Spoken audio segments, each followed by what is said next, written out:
우리가 생각지 못한 방식으로 우리를 사랑하시는 하느님, 우리의 삶이 예배가 되게 하시고 깊은 영성과 희망으로 가득하게 하소서. 겨우내 메말랐던 앙상한 나뭇가지에 새 순을 내시고 꽃 피우시는 하느님, 나무에 달리신 예수를 통하여 영원한 부활 생명을 드러내심에 감사합니다. 부활의 기쁨이 허공에 뿌려지지 않고 우리 삶의 고백이 되게 하시고 우리 공동체와 우리 각 심령과 연약한 육신의 소생으로 이어지게 하옵소서. 오직 감사와 기쁨으로 복된 일상 누리길 소망하오며 죽음의 권세를 굴복시키시고 부활 소망이 되신 우리 주 예수 그리스도의 이름으로 기도드리나이다. 아멘.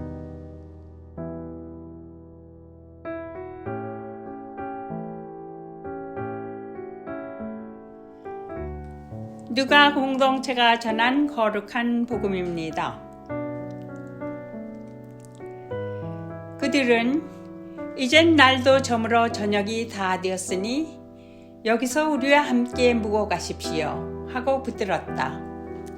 그래서 예수께서 그들과 함께 묵으시려고 집으로 들어가셨다. 예수께서 함께 식탁에 앉아 빵을 들어 감사의 기도를 드리신 다음 그것을 떼어 나누어 주셨다. 그제서야 그들은 눈이 열려 예수를 알아보았는데 예수의 모습은 이미 사라져서 보이지 않았다. 그들은 길에서 그분이 우리에게 말씀하실 때나 성서를 설명해 주실 때에 우리가 얼마나 뜨거운 감동을 느꼈던가 하고 서로 말하였다. 주님의 말씀입니다.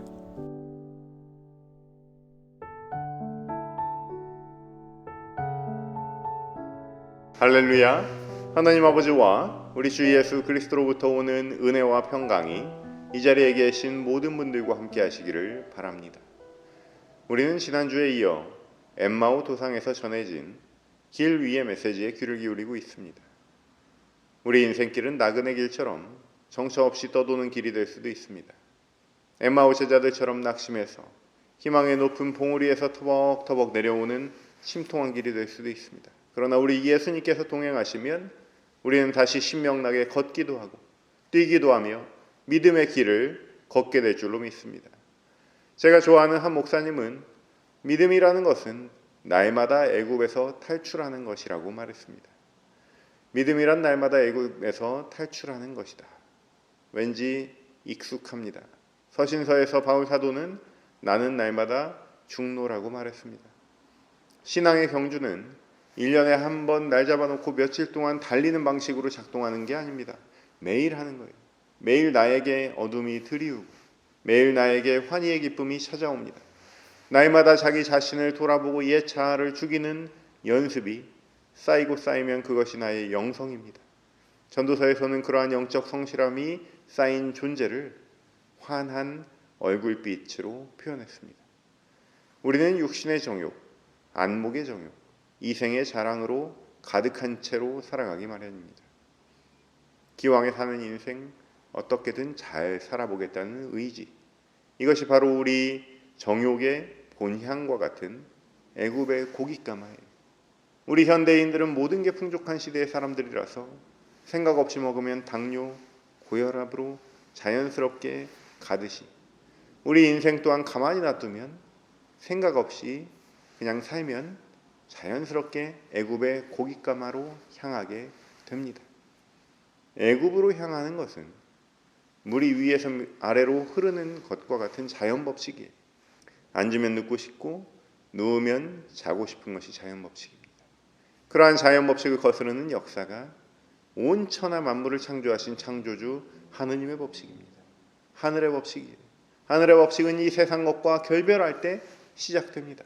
겉보기에 자유로워 보여도 보이지 않는 쇠사슬에 노예 생활하고 있는 애굽의 현실을 정확하게 바라볼 때 출애굽하는 하느님의 백성의 인생이 시작되는 거예요.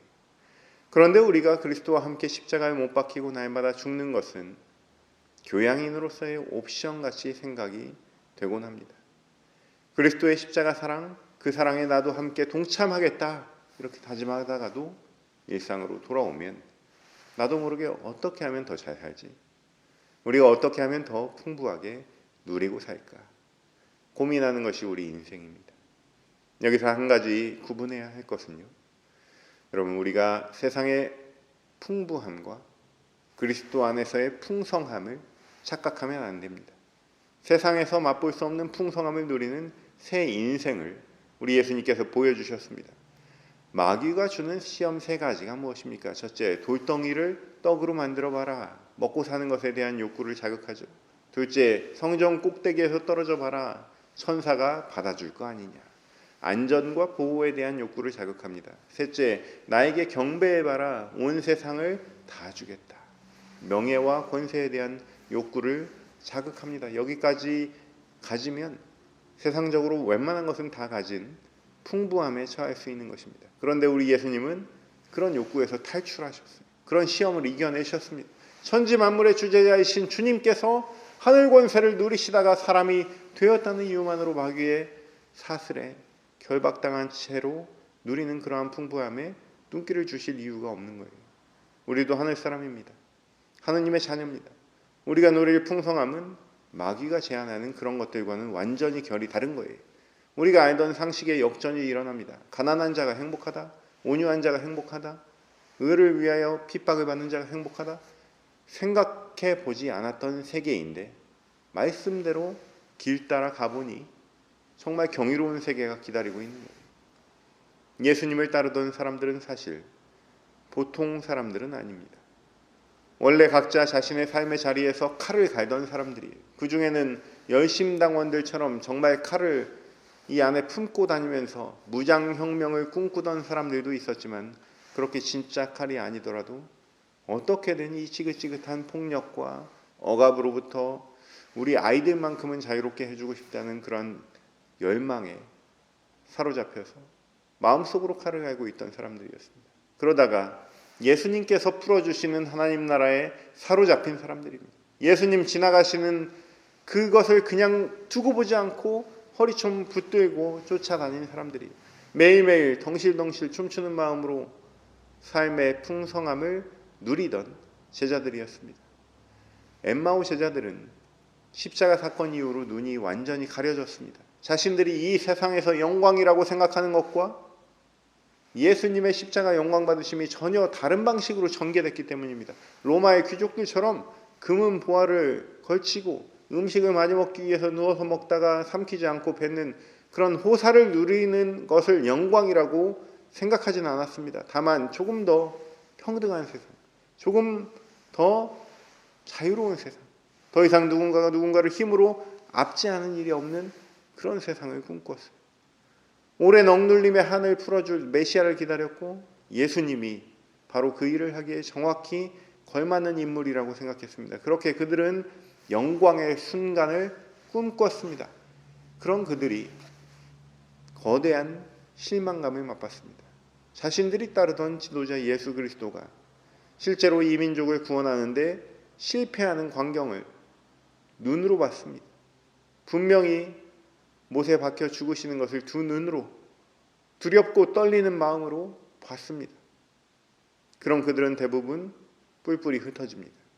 엠마오 제자들도 그렇게 흩어지는 사람들 중에 하나였습니다. 그런데 그들이 향하는 길이 어디로 연결되는지 보십시오. 다시 칼을 갈러 갑니다. 그들 공동체의 희망이었던 예수께서 죽으시자 다시 원래 있던 곳으로 돌아가려고 합니다. 엠마오는 바로 그것을 상징하는 거예요. 엠마오는 누가복음의 헬라어 사본 중 하나에 의하면 마카비 전투가 벌어졌던 니코폴리스라는 주장이 있습니다. 평화의 혁명이 안 통하게 되자 곧바로 차선책을 찾는 거예요. 칼을 들고 저항하는 길을 향해 돌아가는 길만이 유일한 선택지였을 수도 있습니다. 사람이 감당할 수 없는 충격을 받으면 일단 그 충격에서 벗어나야 됩니다. 자신을 위로할 수 있는 곳, 안전한 곳을 찾아냅니다. 가장 안전한 곳, 가장 원초적인 곳은 어머니의 자궁이지만 자궁으로 돌아갈 수 없는 현실에서 가장 근원적인 곳은 생물학적 출생지가 아니라 정신적 출생지로 향하게 되는 거죠. 그래서 부활 신앙이 아직 확고하지 않았던 예수의 12 제자들은 바닷가로 고기잡이 하러 가는 거고 열심당들은 다시 칼을 갈러 가는 것입니다. 이것을 퇴행이라고 합니다. 엠마오 2 제자들은 퇴행의 길을 가고 있습니다. 마치 출애굽길에 틈날 때마다 내가 애굽에서 왕년에 고깃가마 옆에 좀 앉아 있어 봤는데 하면서 과거를 미화합니다. 미화하지 않으면 돌아갈 명분이 없기 때문입니다. 퇴행에도 명분은 필요합니다. 이런 의미에서 우리 인생은 참 바쁩니다.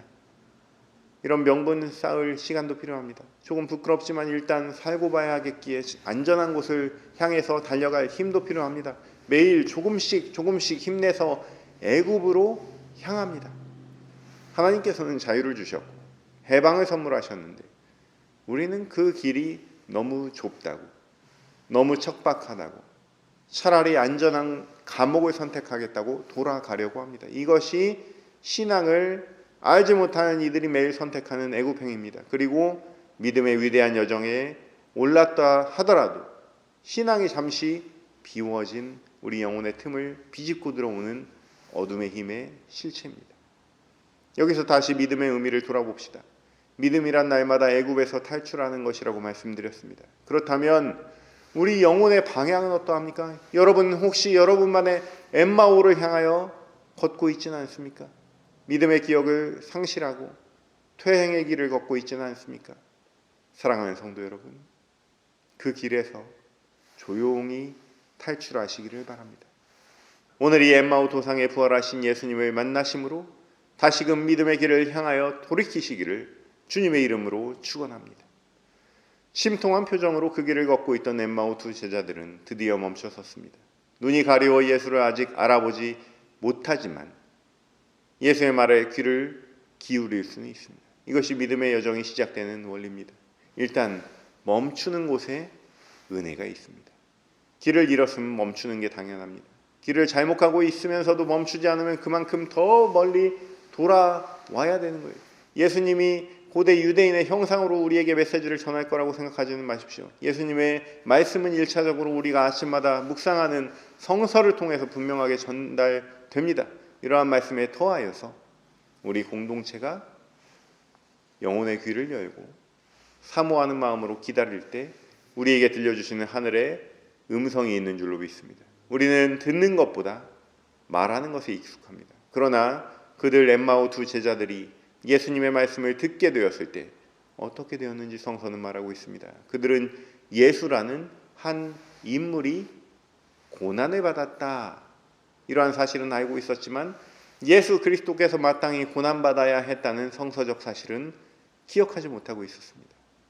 믿음은 들음에서 납니다. 애굽에서 탈출하려면 들어야 되는 줄로 믿습니다. 예수님께서 풀어주신 성서 말씀을 통해 그들의 귀와 눈을 가리고 있던 꺼풀들이 한 겹씩 벗겨져 나가더니 마침내 마음이 뜨거워지게 되는 줄로 믿습니다. 오늘 이 자리에 모인 모든 분들 또한 말씀의 세례를 받고 성령 충만함으로 가슴이 뜨거워지는 은혜가 있기를 주님의 이름으로 축원합니다. 제가 지난주에 많이 아는 사람들은 외면당하고 깨달은 사람은 식사에 초대된다, 이런 말씀을 드렸죠. 우리가 서로 처지가 다르기 때문에 아는 내용이 다 다릅니다. 자신이 알고 있는 관심 있는 그러한 내용만 서로 떠들어대면 서로 좋을 게 없습니다. 특별히 교회 공동체에서는 묵묵히 주님의 몸을 세우고자 예배로, 신교로 헌신하는 땀방울, 하느님의 피조물을 살리고자 선교하는 땀방울만큼 귀한 은혜가 없습니다. 로터리 클럽처럼 수다도 조금 떨 수는 있지만 본질이 로터리 클럽은 아니라는 점을 기억해야 교회입니다. 그냥 교회가 아니라 예수님의 피값으로 세워진 교회입니다. 언젠가는 여러분의 서러운 눈물을 닦아주던 교회입니다.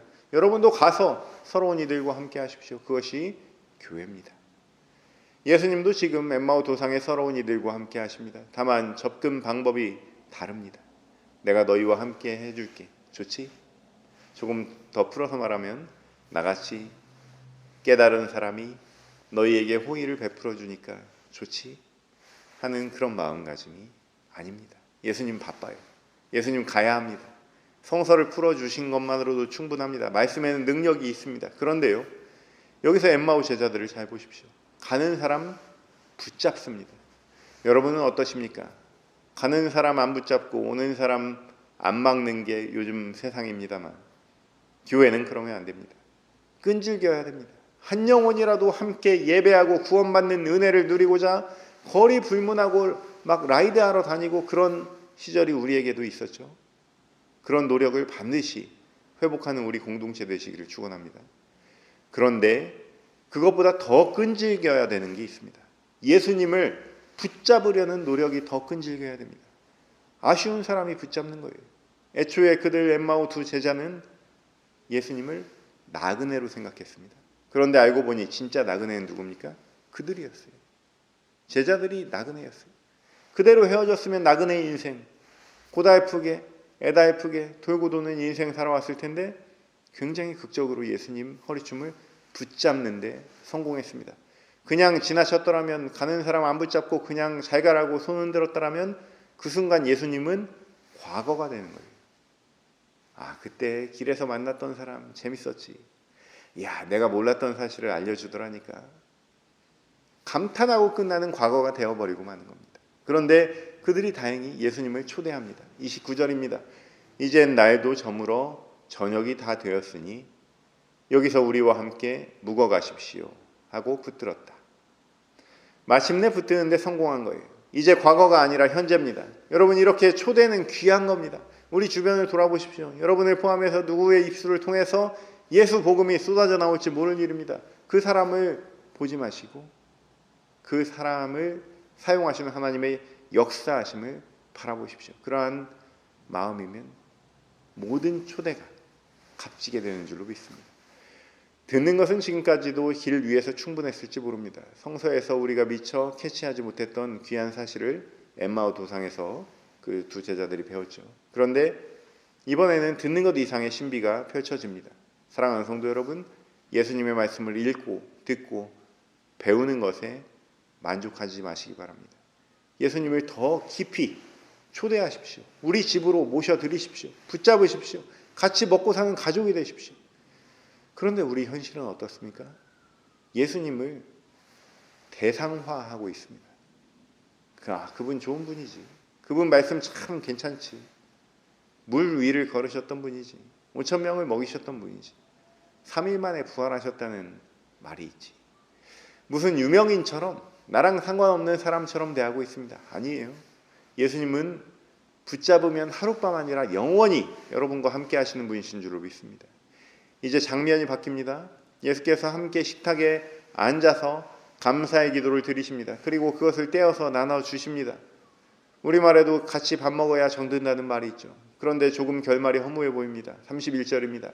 그제서야 그들은 눈이 열려 예수를 알아보았는데 예수의 모습은 이미 사라져서 보이지 않았다. 만나자마자, 알아보자마자 사라지신 예수님. 아, 이 무슨 운명의 장난 같은 만남입니까? 이것이요, 성찬의 신비예요. 예수님이라는 사실은 마치 홀로그램처럼 상 위에 비치는 것일 뿐 존재 자체는 이제 여러분의 초대 안에 들어와 계신 거예요.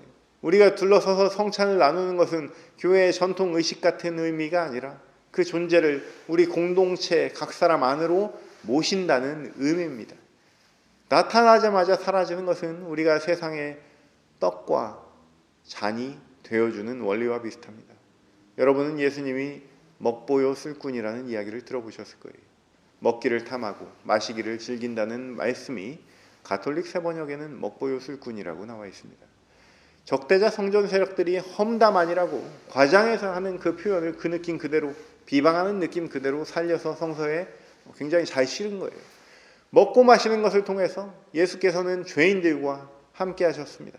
그런 예수님께서 이제는 엠마오 제자들에게 빵과 잔이 되어 주십니다.